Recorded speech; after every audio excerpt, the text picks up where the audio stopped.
Single Dad returned the CEO's lost briefcase. What was inside ended her father's empire. The evening it began, a January rain was coming down hard on the marble steps of the Locke Civic Center, and Whitney Locke ran for her car through it with her coat over her head and left her father's old oxblood briefcase sitting on a bench in the lobby. And the only person who saw it was the building engineer locking up for the night, a big man in navy coveralls named Amos Greer.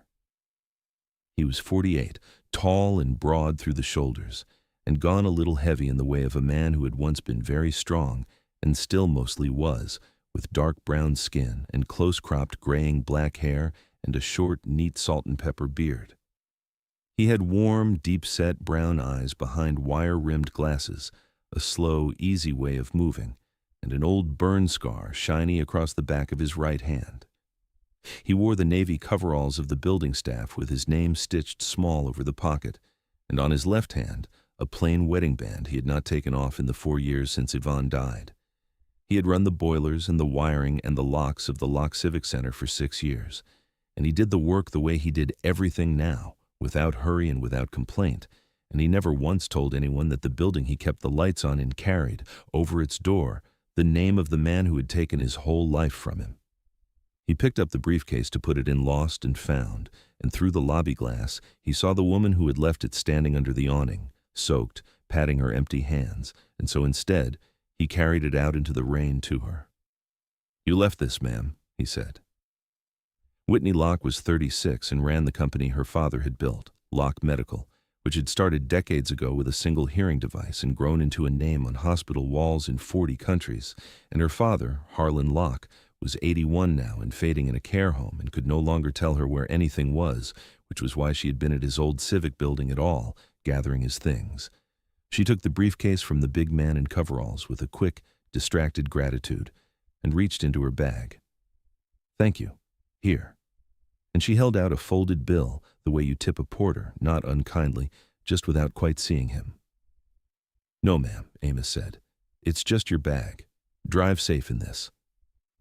And he stepped back under the awning and waited, the way a man waits to be sure someone gets to their car all right, and Whitney got into the back of her car a little flustered, and the car pulled away.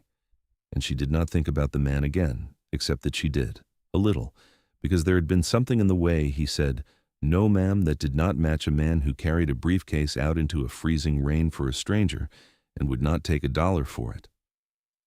In the cab of Amos's truck, clipped to the visor, was a folded sheet of construction paper with a child's drawing on it, a house and a sun and 2 stick figures holding hands, and Whitney never saw it, and he did not show her. It was 3 days before Whitney sat down with her father's briefcase to sort it on the floor of her study with a glass of wine, expecting old pens and expired cards and the smell of a man who was still alive but no longer quite there. She found those, and then, working the stiff lining loose where it had pulled from the frame, she found a flat compartment that had been sewn shut, and inside it, a thin sheaf of papers, yellowed, folded into thirds that her father had hidden in the one thing he carried every day of his life. She read them on the floor until the wine went warm and forgotten. A founding agreement, 28 years old, between 2 men, a partnership to manufacture a hearing device, a buyout, dated a year later, by which one partner had sold his entire interest and all his patents to the other for $11,000. A clipping, brittle, accusing the bought-out partner of stealing components from his own company, the kind of accusation that ends a career before any court ever weighs it. And a single sheet in her father's own young handwriting, a private memo to himself, never sent, that she read 4 times and then could not unread, the last line of which was, "It's done, and Royce swears the signature will hold, God forgive me, the device was always Greer's." She knew the device. Everyone in her industry knew the device. It was the thing in the glass case in the lobby of her own headquarters, the origin of everything. The small, elegant invention her father had told 100 interviewers he had dreamed up alone at a kitchen table in a hard winter. She had grown up on that story the way other children grew up on fairy tales. She had repeated it herself, on stages, to investors, with pride. And here on the floor of her study was her father's own hand telling her the kitchen table was a lie and that the man who had actually dreamed it had a name. The name on the founding agreement, the name of the man her father had ruined to build everything she had ever called hers, was Amos Greer. And 3 days ago, a building engineer named Amos Greer had carried her briefcase out into the rain and refused $1 for it. Whitney sat on the floor of her study for a long time and did not, for a while, trust her own legs. She pulled what she could quietly, the way she had learned to do things in 15 years of running a company full of men who smiled at her. Amos Greer. 28 years ago, a young acoustic engineer, brilliant by every account that survived, who had built a hearing device of startling quality and partnered with an investor named Harlan Locke to manufacture it. A year later, Greer was gone, bought out for almost nothing, his name on a theft accusation that never went to trial because it never had to, and Harlan Locke had taken the device and the patents and built Locke Medical, and Amos Greer had vanished into the kind of obscurity that swallows a ruined man whole. There was a photograph in an old trade clipping, a younger Amos at a workbench holding a small device up to the light, proud, unguarded, a man who did not yet know what was about to be done to him. She found the Civic Center 2 evenings later and waited in the empty lobby until the big man came through with his ring of keys, and he stopped when he saw her, and she watched him understand, slowly, that she had not come about a briefcase. "You found the papers," Amos said. It was not a question. His voice was very quiet. "You're Amos Greer," Whitney said. "You built the device. My father's whole company is yours. You returned my briefcase, and you didn't know it was full of the proof of what he did to you, and you wouldn't even take $1. "I knew the name on the building when I took the job," Amos said. "I didn't know what was in your bag. A man doesn't go through a lady's briefcase. I just brought it back." He set down his keys. "I'm not going to pretend it didn't cost me something to keep these floors clean under that name for 6 years. The first winter I worked here, I'd stand in the boiler room at 2 in the morning and look up at the underside of all that marble with his name on it and think about what it was built on, and some nights it about ate me alive. But I needed the work, and it was honest work. And the man who did me wrong is in a home now, somewhere not knowing his own daughter's face. So what exactly was I supposed to do with my anger? Drive to a care home and shout at a man who wouldn't know why? I had a wife to bury and a girl to raise. Anger's expensive. I couldn't afford it, so I set it down, the way you set down anything too heavy to carry and still walk." From the doorway behind him, a small voice said, "Dad, you said 5 minutes." And a girl of about 9 stepped out, dark-haired, with her father's deep-set eyes and a library book held to her chest, looking at Whitney with the frank assessment children give to strangers. "5 more, Maya," Amos said. "Sit tight." He looked back at Whitney, and then, because she had not come to gloat and he could see it, he let his shoulders down 1/2 an inch. "I built that device for my wife," he said when she asked him to tell her, and the words came slow, like he was lifting something heavy out of deep water. "Yvonne. She started losing her hearing in her 20s, and the things they sold back then were ugly and expensive and didn't work right, and she was a music teacher, of all the things in the world for a woman to be who was going deaf. So I built her something better. Spent 3 years at the bench, and it worked, Ms. Locke. It worked so well that other people wanted it, and your father had the money to make 1,000 of them, and I was young and I trusted him.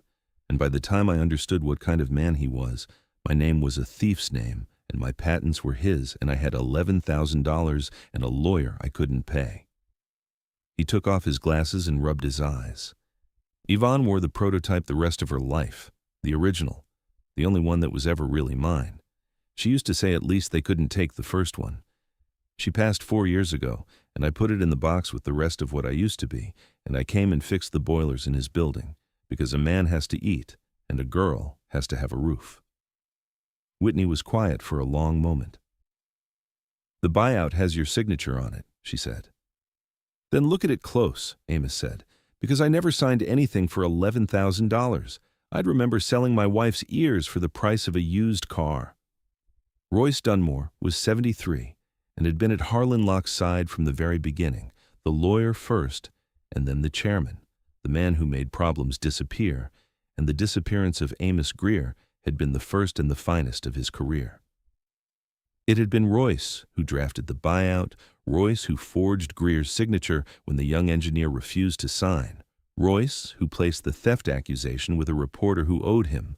Royce, who had spent 28 years making sure the founding story of Locke Medical stayed clean and simple and untrue.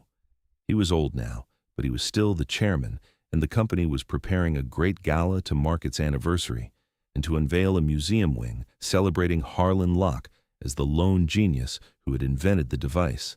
And the last thing Royce Dunmore needed in the last act of his life was for a sewn-shut compartment in an old briefcase to come open. When his contact at the Civic Center mentioned that the new CEO had been asking strange questions and had been seen talking to a maintenance man named Greer, Royce Dunmore felt, for the first time in decades, the cold of a thing he could not make disappear.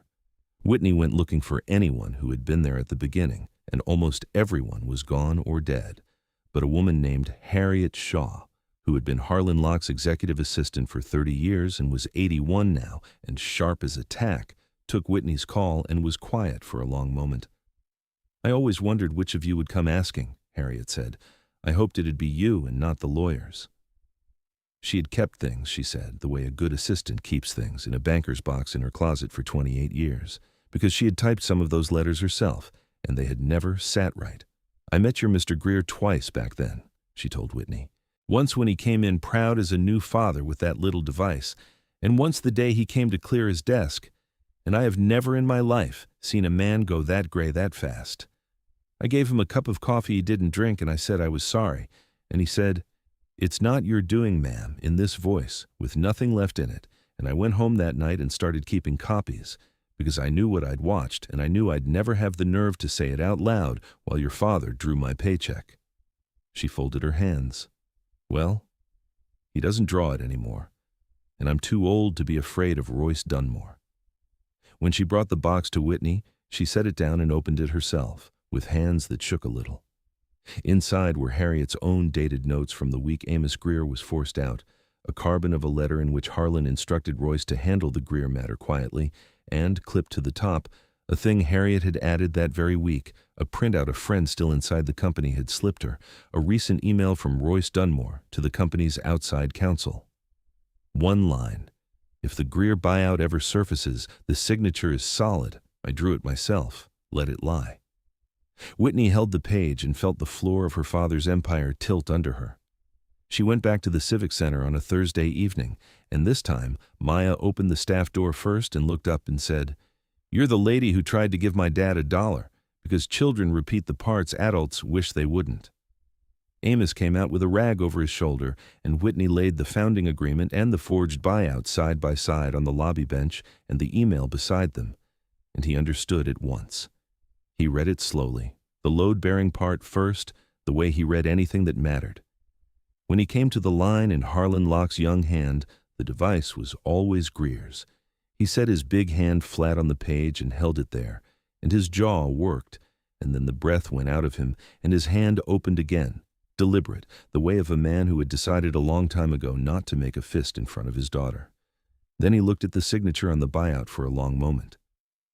"That isn't my hand," he said quietly. "It's close. He got the G wrong. I opened mine like a wave breaking. My wife taught me to sign it pretty. She said an engineer's name should look like it made something. This is a draftsman's G. Careful. Dead. He's worn my name in his files for 28 years, and he never once knew how the man who built the thing signs it." He almost smiled, and it did not reach anywhere. Royce Dunmore. "I never had a name for the hand that did it. 28 years, and now I have a name." Maya had crossed to Whitney and held up a fresh drawing, the way she did with people she had decided about. 3 figures now, a man, a girl, and a woman with dark hair holding hands under a yellow sun. Whitney took it in both hands like it was something that might break. She had not been given anything for free in a very long time, except a briefcase carried out into the rain. Amos watched his daughter, and then he watched the woman holding the drawing, the daughter of the man who had ruined him, and something in him that had been clenched for 28 years loosened by one notch. "I came to give you the truth," Whitney said.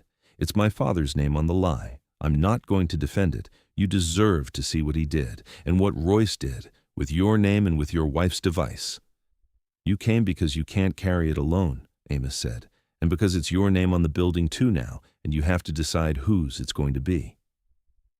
He was not unkind about it. She did not answer, which was its own answer. "The anniversary gala is Friday," she said. "Every doctor and investor and reporter we have. Royce is unveiling a museum wing that tells the world my father invented your device alone. If it opens, the lie becomes the official history, carved into a wall, and your name is gone for good." Amos was quiet a moment. Then he said, "Then we go Friday." And she noticed that he had said we, and she did not remark on it, because she had already learned that with him the important words came in small and you did not chase them. Royce Dunmore moved the way frightened old men move when they still have power, smoothly and from a distance. On Thursday, a man Amos did not know was parked across from Maya's school at pickup with a phone held low. Harriet Shaw called that evening to say a courier had come to her door offering to buy any old company papers she might have. Generous, no questions. Amos took Maya to Yvonne's sister across the city and stood in the doorway and told her to lock everything and open for no one until he came back. Maya held his sleeve. "Are you in trouble?" she asked. "No, baby," he said. "Somebody else is, finally. I'm just the one who gets to say so." That night, for the first time in 4 years, he took the box down from the top shelf of the hall closet. He needed a true sample of his hand, and the founding papers, and the one thing he had never been able to look at. He lifted out his old drawings and a photograph of Yvonne at a piano with her students, the prototype tucked behind her ear, laughing, and at the bottom, in a felt bag gone soft, the device itself, the first one, the only one that had ever truly been his. He held it in his palm a long time. He did not cry. He had done that, years of it. But something clenched in him since before his wife died let go by 1 degree. He thought of her saying, "At least they couldn't take the first one," and he understood that a man had stolen his work and his name, and very nearly the memory of the woman he built it for, and that he was the only one alive who could stand up under that name on the building and say whose it had always been. He put the prototype in his shirt pocket, over his heart, and left the box down off the shelf where he could reach it. The anniversary gala filled the great hall of Locke Medical on Friday evening. 600 guests, the press along one wall, a draped wall at the front waiting to be unveiled as a museum of the founder. Royce Dunmore stood near the dais, ancient and upright in a dark suit, smiling the thin smile of a man who had counted the votes for 50 years. Whitney was meant to give the welcome and unveil the wing. She stepped to the microphone instead. "Before we unveil our history," she said, "I'd like to introduce the man who actually invented the device this company was built on." And the hall turned, and Amos walked in. He had traded the coveralls for the one dark suit he owned, a little tight across the shoulders now, pressed that morning. He carried nothing in his hands but the small device, held loosely, and the box of papers under his arm. He did not look at the doctors or the reporters. He found Harriet Shaw seated near the front in her good dress and gave her the smallest nod, and the old woman lifted her chin, and then Amos stepped up beside Whitney. "My name is Amos Greer," he said. 28 years ago I built a hearing device for my wife, who was a music teacher going deaf, and it was good, and a man with money offered to help me make it for everyone, and instead he took it, forged my name on a buyout I never signed, put a thief's accusation on me so no one would listen, and built all of this on it. He let it sit, and the hall was very still. I've cleaned the boilers in his civic building for 6 years under his name, and I never said a word because I had a child to raise and anger's expensive. But there's a wall about to open tonight that says he invented this alone. He didn't. And I'm done being quiet about whose hands it came out of." The draped wall stayed closed. The screen above the dais changed instead, because Whitney had seen to that, and it showed the founding agreement and the forged buyout side by side, the real signature beside the traced one, with the difference ringed in red by an examiner 2 days fast, and her father's own young memo. The device was always Greer's. Then Royce Dunmore's email, one line: "If the Greer buyout ever surfaces, the signature is solid. I drew it myself. Let it lie." Amos held up the small device so the light caught it. "My wife wore this one the rest of her life," he said, and his voice did not rise. "The first one. The only one they never got. She used to say at least they couldn't take the first one, and she was right. And I'm standing here to make sure they don't take the rest of it either. Not the device, and not the truth, and not her. The man who forged my name and has spent 28 years keeping it forged is in this room. I'm not here for the company. You can have the company. I'm here so the wall tells the truth, or it doesn't open at all. The silence had weight. Royce Dunmore stepped forward, and his ancient face had gone the color of the paper the lies were printed on.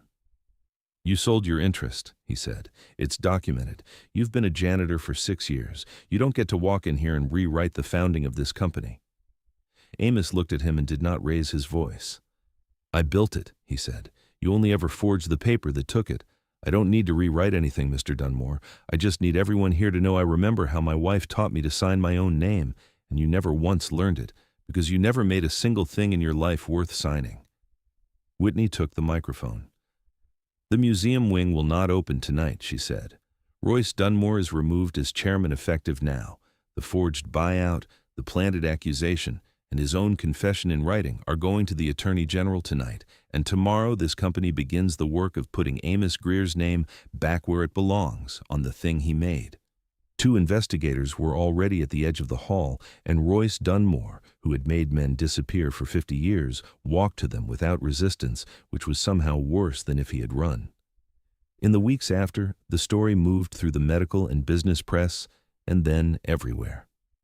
Dunmore was charged with forgery, fraud, and a decades-old conspiracy, and the planted accusation against Amos was formally withdrawn and expunged, his name cleared in the same papers that had ruined it 28 years before. Whitney declined every interview and gave one written statement, 11 sentences long, and signed her name to it.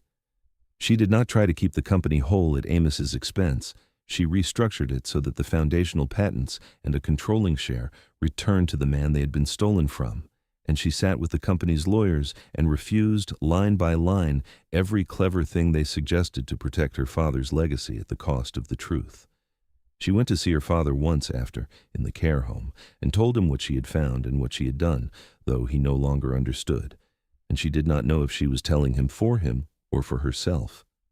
Then she founded a fund in the company's name for engineers and inventors cheated out of their own work, to give them the lawyers Amos had never been able to pay, and named it the Yvonne Greer Fund, after a music teacher she had never met who had gone deaf and worn her husband's first invention to the end before she had told Amos she was going to.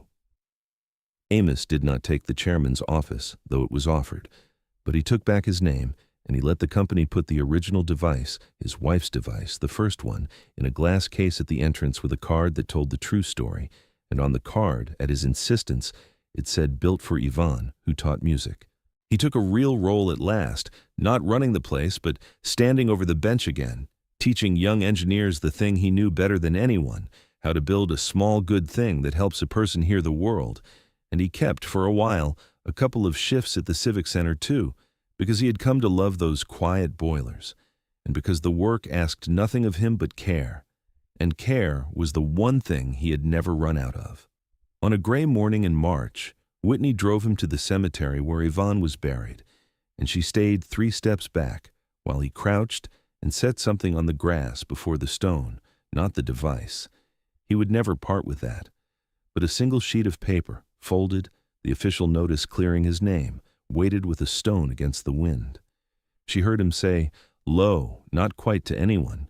They couldn't take the first one, and now they can't take any of it." And then, softer, "Your name's on the case at the door, baby, right where it should have been all along." He did not say more. Whitney did not come closer. She understood that her place at that moment was not nearer, and that there are things a man says to a stone that a living person, even one who has helped set them right, is only allowed to stand near and not inside. Whitney started coming by on the weekends, first with a reason and then without one. She traded her heels for flats that got dusty and learned the names of Maya's library books and let the girl beat her at a card game whose rules changed whenever Maya was losing. One evening, she watched Amos teach Maya to take apart and rebuild a little radio, his big scarred hands over the girl's small ones. Slow, no wasted motion, the same care he must once have turned on the device that built an empire. "You listen to it first," he told her. A thing'll tell you what's wrong with it if you're quiet enough to hear." Maya got the radio to crackle and then to sing, and looked up at him with the pride of a child trusted with a real thing.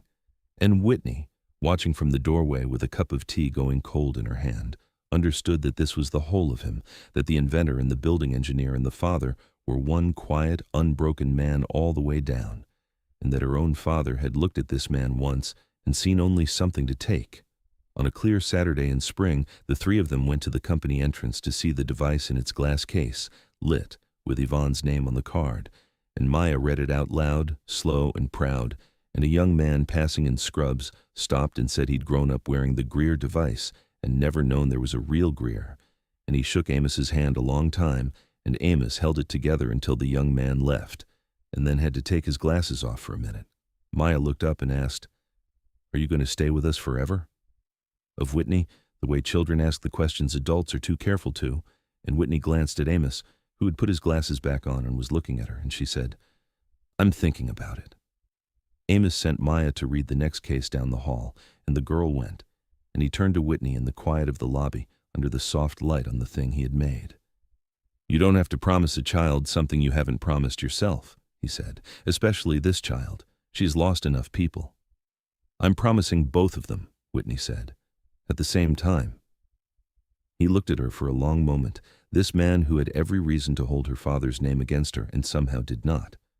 Then he raised his hand and tucked a loose strand of hair behind her ear with the back of one scarred knuckle, the first time he had touched her in all the weeks she had been coming. She did not pull back. He did not move closer. It was a moment, no more, but it was long enough for both of them to know it had finally arrived. Maya came running back to say the next case was about the company's first factory and it was boring, and she slipped one hand into her father's and one into Whitney's and tugged them down the hall to see it anyway, the way she did, as if this had always been the arrangement, and she had only been waiting for the grown-ups to catch up. By summer, Amos had a workshop of his own again, with his name over the door, his real name, and Maya had a stool at the bench, and the photograph of the woman at the piano with the device behind her ear sat in a frame where he could see it while he worked. Whitney let most of the old life go, the galas, the legacy, the careful protecting of a name that had never deserved protecting, and she found, by the third month, that she did not miss any of it. A man had carried a stranger's briefcase out into a freezing rain and would not take $1 for it, not knowing it held the proof of everything that had been stolen from him. Some people build an empire and carve their name on the wall and pay men to keep the story clean. Others build one small good thing for the person they love, lose everything but the first one, and keep the lights on under the thief's name for 6 years without a word, and you only learn what those hands really made when an old briefcase comes open in the rain.